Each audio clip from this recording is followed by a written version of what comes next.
Maxine Waters thinks the United States is becoming more racist every single day. We have Black Lives Matter calling for reparations, and the United States government is looking into UFOs. And I have a lot to say about that.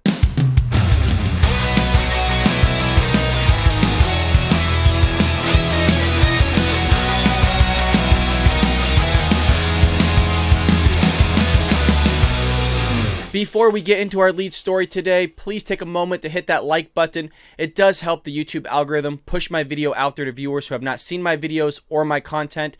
And if you enjoy the Bald Brad Show, please hit that subscribe button as well as the bell notification button so you're notified whenever we go live or upload a video, which is every Monday through Friday, 9 a.m. Eastern Standard Time. And with that being said, our lead story of the day comes from our friends over at the Daily Wire. If you're not already a member, please go over and become a subscriber today. It is written by Joseph Curl, and he titles it, Maxine Waters, Every Day We Have Seen This Nation Get More Racist.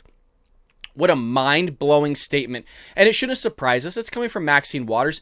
She continually, throughout her career, says mind-blowing statements. She is a race baiter. She's one that has gone out in the middle of the streets and told people, mass protests or protesters, to go out and go after Trump supporters. And she started doing this way back in 1992 with Rodney King stuff during the LA riots.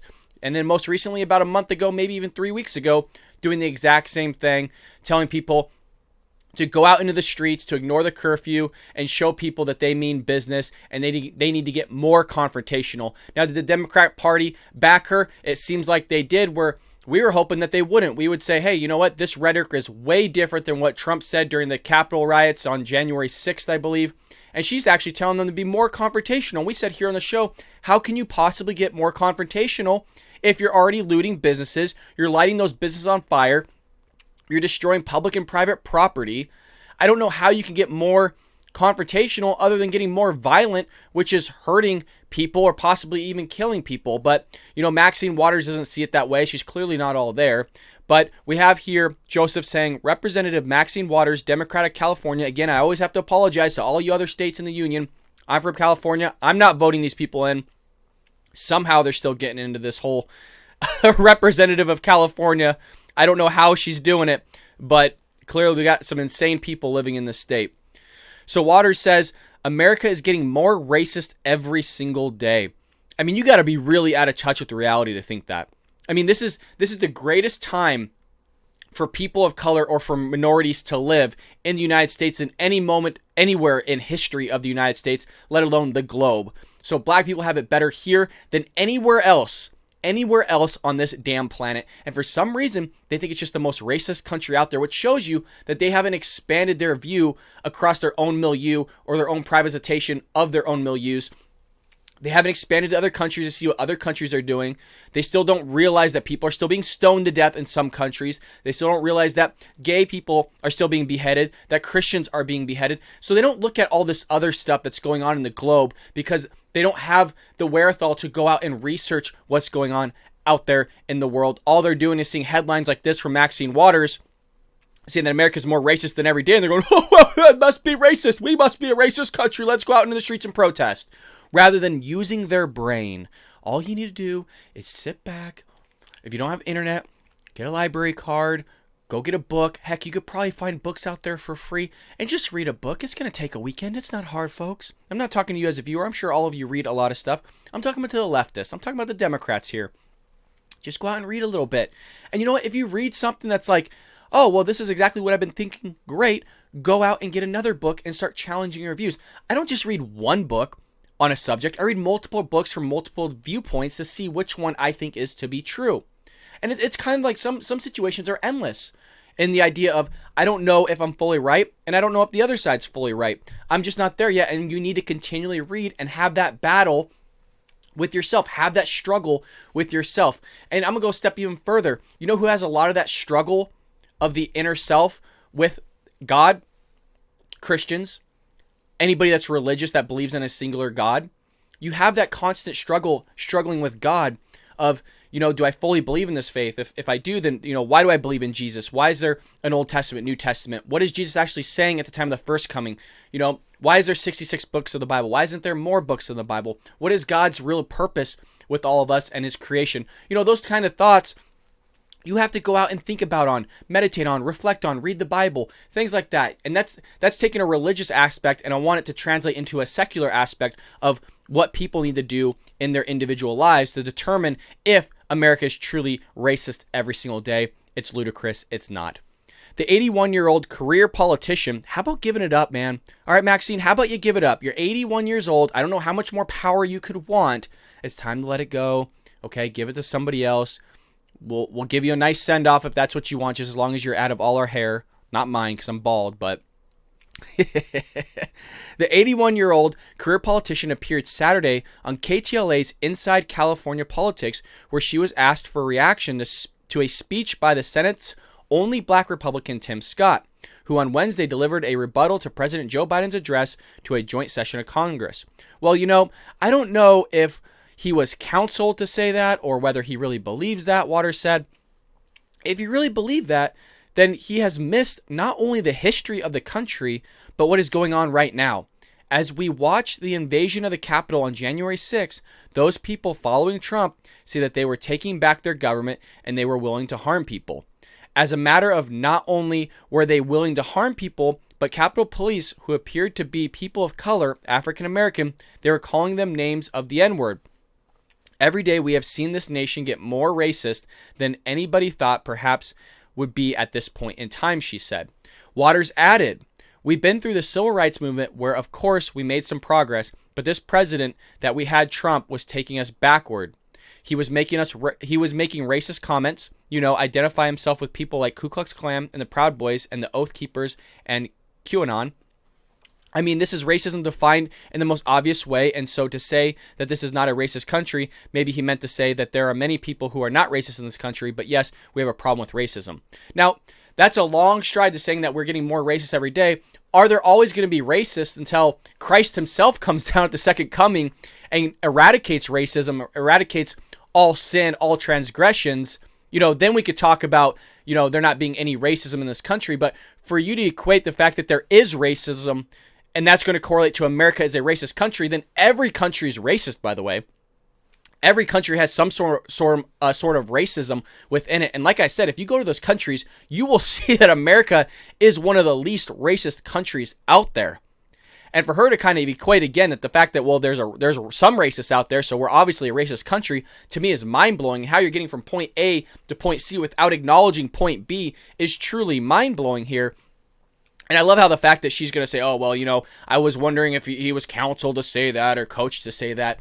Does it even matter? Because even if he was counseled to say it or he had a conversation with somebody on what to say, he's the one that still said it. And so he should believe in his own words if he's out there giving a rebuttal to the President of the United States, Joe Biden, who said America was a racist country, that's what the Democrats think, that's what the leftists think. And it's just truly a mind-blowing thought. Because if America is a racist country, why are you having roughly 2 million illegal immigrants try to cross in the United States? If we're such a racist country, why is this still the land of opportunity? Why is it a lot of people around the world want to flock here in droves if we're such a racist country? It doesn't add up. It doesn't make sense. If you talk a lot of immigrants here, they don't think it's a racist country. Now, have they encountered racism? Absolutely. Hell, I'm a white guy. I've encountered racism before. But am I sitting here saying, well, because I've encountered it before, America's a racist country? No, I'm not, because statistically, it's not. But Maxine Waters, the Democrats are left, they don't want to look at statistics. You can't talk to them about statistics because they can't rationalize the statistics. All they could do is rationalize their feeling based on the time of day. The reason why I'm specifying that, because your emotions change. Maybe in the morning you woke up in a crabby mood. Maybe you watched something funny and that made you in a good mood. Later that night, something pissed you off. Now you're in an upset mood. Your emotions fluctuate, where facts tend to not fluctuate. I'll give you a prime example. The sun rises in the east, sets in the west. It doesn't change, right? That's a pure fact. Rise in the east, sets in the west. Hopefully I'm getting that correct. But you know what I'm saying, right? Everybody understands fully what I'm saying. That you plant an apple seed in the ground, what's going to grow is an apple tree. There's certain facts that don't change. That is what's called truth. Your emotions aren't necessarily truth because they're going to change from time to time. But there you have it. Maxine Waters continuing this racist charade, promulgating that America's a racist country, and you're only going to hurt the situation. You're not helping it by doing that at all. At all. Especially what's going on with the country. There's more and more people that are going to listen to you, Maxine, that are going to go, oh, America is a racist country, and they're not going to research, and they're not going to check themselves, they're not going to check you to see if that's actually true. So there you have it. Democrats are only promulgating the problem. They're still into this identity politics crap, and hopefully one day that could be eradicated, and we could actually unify, because that's what Joe Biden supposedly wants, but is doing the complete opposite. Now, speaking of not unifying the country, doing crazy crap, and speaking about crazy things and saying crazy things, we have this article here by Chris Enlow, and hopefully I'm pronouncing his last name right. It's by Blaze Media, and he titles it, Black Lives Matter, Minnesota says Derek Chauvin's guilty verdict not enough, calls for reparations. And this is what conservatives knew was going to happen. There's no amount of gift, or there's no amount of justice for Black Lives Matter. You can continually give them everything they want, and it's not going to be good enough. In a sense, they're basically holding the American citizens or the country hostage by saying, oh, well, you know, we got justice, we got what we want, but that's not enough now. We all knew that was going to come. I believe I even said that on the show, that no matter what happens, they're still going to be pissed off. They're still going to want something. They're still going to want, what is it? Reparations now. And by the way, if you give them reparations, it's not enough. It's never going to be enough, because how do you calculate reparations? Who's the guy that sits there and can do the math and the formula per mass group of people that can be traced back to slavery, and that somehow we have to pay for that? I don't know how you calculate that. It's truly mind-boggling to me, and I'm still waiting for an answer from the left. I've been asking this for, I don't know, 6-7 years? Still can't give me an answer. Activists in Minnesota are calling for reparations after former Minneapolis police officer Derek Chauvin was found guilty of murdering George Floyd. Advocates of police reform celebrated the verdict, which they have described as a step in the right direction toward their goal of holding police officers accountable for killing civilians. But, according to Insider, organizers and family members of victims of police violence are careful not to label his conviction as anything more than a step in the right direction towards justice. In fact, Black Lives Matter Minnesota is now saying that full-scale reparations is the solution needed to atone for what they say has been generational institutionalized racism. Can't point to the institutions, can't point to those inside the institutions that are racist, can't point towards the laws that are racist here in 2021. Now, was there institutional racism in the past? Yes. I think you'd be foolish to say that there wasn't. You had Jim Crow, you had laws on the books that went directly towards people of color that ended up hurting them. But to say that now the current system is institutional racism, or has institutional racism with inside it, is to me just absolutely ludicrous. Now, are there still laws on the books, technically, I believe, in some states that are racist? Yes, but they're not being enforced. Now, should those laws be changed? Absolutely. Again, majority of people, majority of Americans agree with this aspect of, look, if something's racism or racist, it's evil, it's wrong, and we don't want that. We don't want anything to do with that. But the Democrats and the left, they love that aspect, because then they can push more of this stuff, grab more votes, which is, again, only end up hurting low-income areas, both black and white. They're not actually solving the issue, which is truly mind-blowing here, because I don't know why certain groups, mostly speaking about low-income groups, continually vote for Democrat. I mean, it actually does not make sense, because they're all about the collective, and this has been going on for decades, where people are not having the income mobility in low-income areas. It has nothing to do with Republicans. We want you to do well. We want you to succeed. But the thing is, we actually mean it when we say it, and we can give you the tools necessary. We're not going to give you handouts, but we'll give you the tools necessary to rise up and have that income mobility, just as a lot of other Americans do. And by the way, you only need to do three things not to be considered poor or in poverty in the United States. It's don't have a child out of wedlock, graduate high school, and get a job. Those three things, according to the Brookings Institute, will allow you to not be permanently poor, roughly, in the United States of America. The reason why I say roughly, there is a percentage of the population that even if they do those things, based on their bad decisions individually, they'll still be considered poor.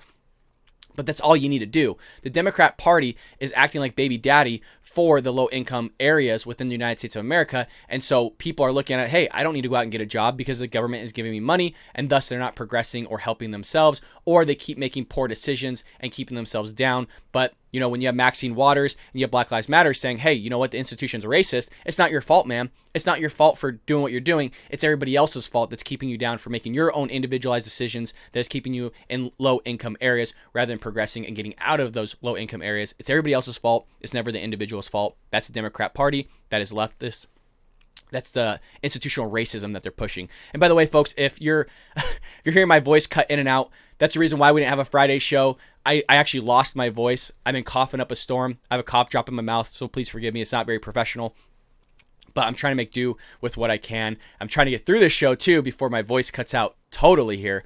But I appreciate you joining me here and going through this crazy crap that not only Maxine Waters is pushing, the Democrats and the left, but Black Lives Matter. It goes on here to say it's about direct cash payments.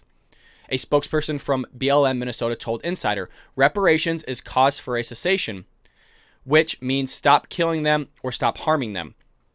By the way, I already did the studies on that. About 18 unarmed black men were killed recently. Okay.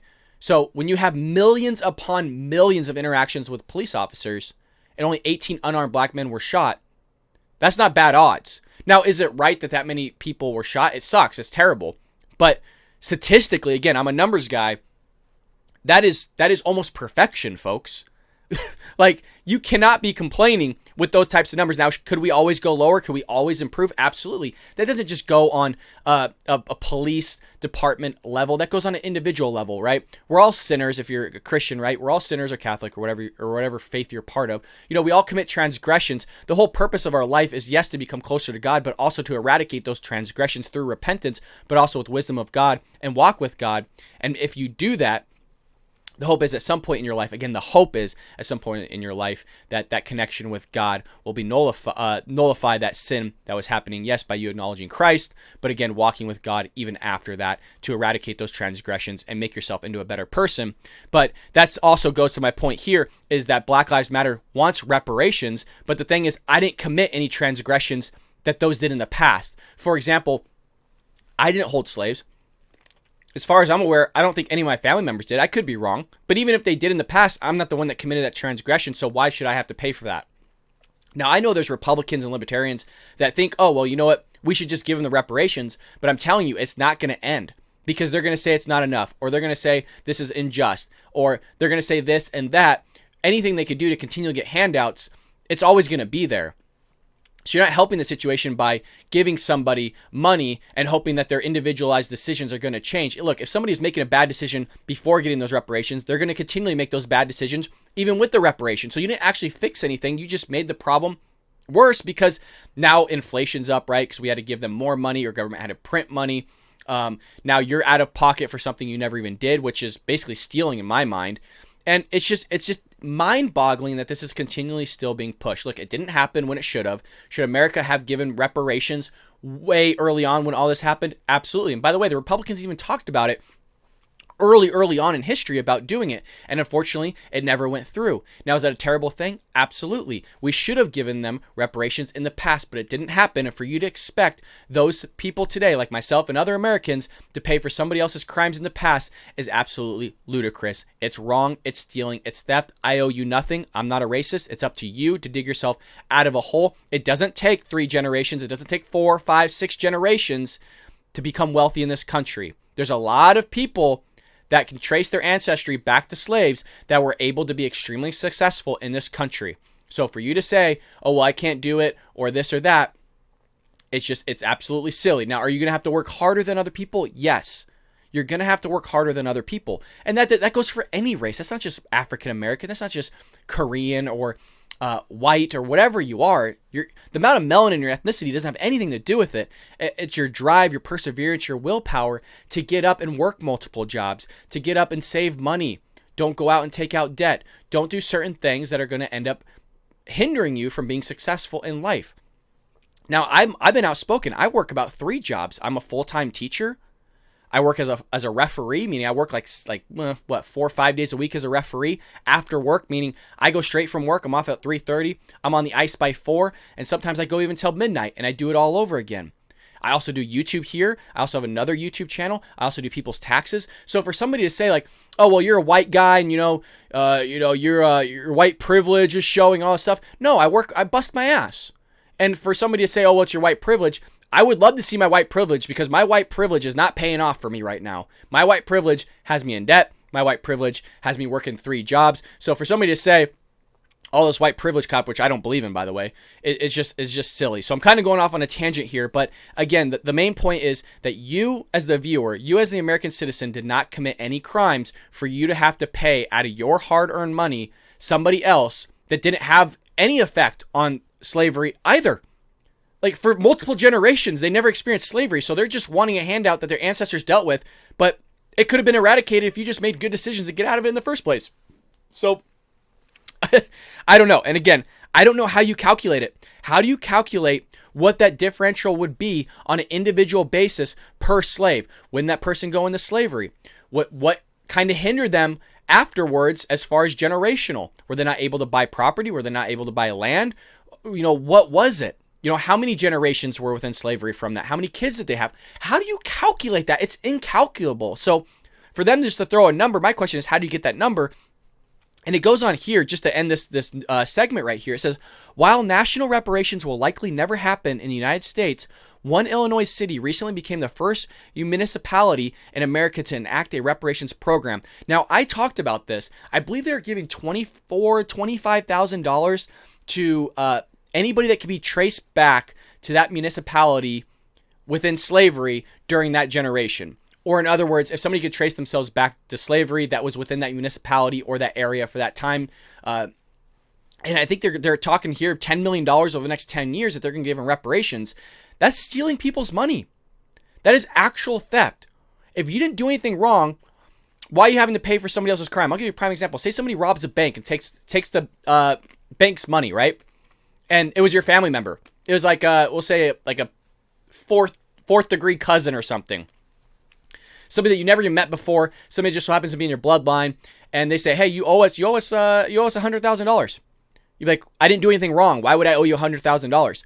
Well, your cousin robbed the bank, man. Okay, but I didn't rob the bank, so why should I have to pay $100,000? Well, because you're connected to them. Yeah, but I didn't do it. Well, it doesn't really matter. See, you have the same blood, and it's just $100,000. We just need $100,000. Do you get where I'm going with this? Is that you didn't commit the sin. You didn't commit the transgression. You didn't commit the crime. So why in the hell would you have to pay somebody else's bill? Again, we all agree slavery is bad. We all agree that it's wrong. But again, it is wrong. It's theft for you to have to pay reparations. Not going to do it. And the sad thing is there's Republicans, there's conservatives that think that we should pay. Nuh-uh. It's stealing. It's theft. Look, if you want to pay, you opt in to pay it then. If you want to create a system that there's people that can donate into it of paying back reparations, then have it make a fund for it then. And then you can opt into that fund if you want through, say, tax program. Just in the same way that you can elect $3 on your taxes on a 1040 to pay for the presidential election. Why don't you put that on your tax form? Say, hey, would you like to donate $3 for reparations? And just have the individuals choose then at that point. You don't need to make everybody else pay for it. And that way, if you think reparations should be paid out, then you could do it on an individual basis and not make everybody do it. Because I didn't do it. That seems like a fair solution to me. Look, you want reparations? Put it on the tax form, have people donate money, and then, make do with it. And we could be done with this whole institutional racism thing. Look, you're paid off. You're good. And then, again, we'll continue to hear America's racist. America's bad because people can't make good decisions. Lastly, a fun little story here. This is from the Daily Wire. It is written by Emily Zanotti.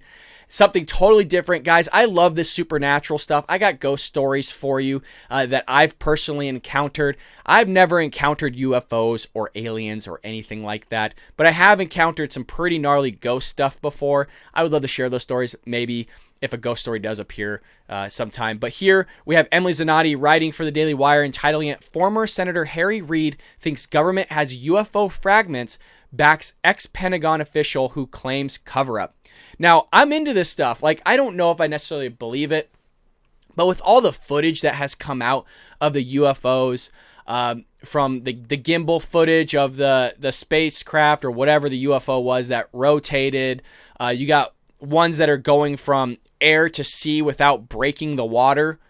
And you can actually see it on tape where it just goes underwater and you can see it tracked for a little bit, but it never creates a splash or anything. And this thing is just cruising. They got this stuff going from like 40,000 feet to like 1 foot above sea level in under a second. In other words, what they're saying about that is that if you look at a radar screen, you know how the blip comes around, basically almost like a refresh. By the time it ticked, it was already at 1 foot. So it's roughly a second that would happen or so. And I don't know. Let me know down in the comments if you guys think UFOs are real. there's only two options for me with all this footage that's coming out. I haven't thought of a third one yet. My first one is, look, there is actual other countries out there with technology that we just have never seen before. As the United States government, we don't got anything beyond those capabilities, nothing like that, which would be really bad for us because that means China, Russia, probably just those two countries would be the ones that have it. And that's not looking good, folks. And if the government's saying, look, we have no idea what this is, I mean, the Pentagon's been open about it, hence why it's called a UFO. They don't know what it is. That's scary. Now, the other spectrum is it's actually some alien stuff, which, at this point, look, whatever. I think we're up there with technology nowadays, and I think the public is not going to freak out and be like, okay, there's aliens. If anything, we're going to be like, okay, well, what do we do about it? Right? Do we go to war about it? Which, if they got that kind of technology, probably not a good idea. But I don't know. I want to know what you all think in the comments. Do you guys believe in this UFO stuff? Do you think these are alien spacecraft, or you just think it's from a foreign adversary, a foreign country? So Emily says here, former Nevada Senator Harry Reid told the New Yorker late last week that he believes government defense contractor Lockheed Martin is in possession of fragments of a crashed alien spacecraft salvaged from a wreck. Reid, who as senator led the effort to bankroll a secretive Pentagon program charged with investigating reports of unidentified flying objects, reported by military pilots, has been a vocal proponent of opening what he believes are sensitive UFO files, including information he seems to believe, has been covered up by government officials. In his interview with The New Yorker, Reid claimed Lockheed Martin may have once had fragments of a crashed UFO in its possession. According to the New York Post, Reid told the magazine that he had never actually seen proof of the remnants, but tried unsuccessfully to get approval from the Pentagon to find them. I was told for decades that Lockheed had some of these retrieved materials, he said, and I tried to get, as I recall, a classified approval by the Pentagon to have me go look at the stuff. They would not approve that. I don't know what all the numbers were, what kind of classification it was, but they would not give that to me, he added. Before leaving the office, President Donald Trump signed a COVID-19 relief bill that included a provision demanding the Pentagon release a comprehensive report on its Advanced Aerospace Threat Identification Program. That report must contain detailed analysis of UFO data and intelligence collected by the Office of Naval Intelligence, the Unidentified Aerial Phenomena Task Force, and the FBI, according to the Senate Intelligence Committee's directive, per a CNN report. It should also describe in detail an interagency process for ensuring timely data collection and centralized analysis of all unidentified aerial phenomenon. So if you notice, they're not calling them UFOs anymore. They're calling them like AAIP. So they made the transition in language some time ago from what I heard.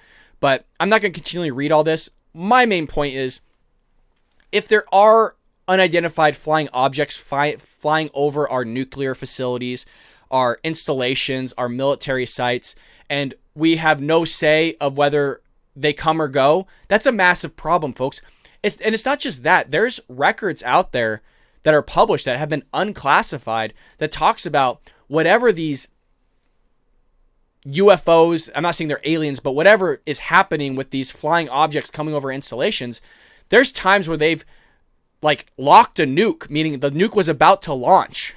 So this stuff is documented as far as happening. Now, could that have been some weird thing? Yeah, but the people that run it go, look, if that happened, the statistical odds of it are extremely unlikely.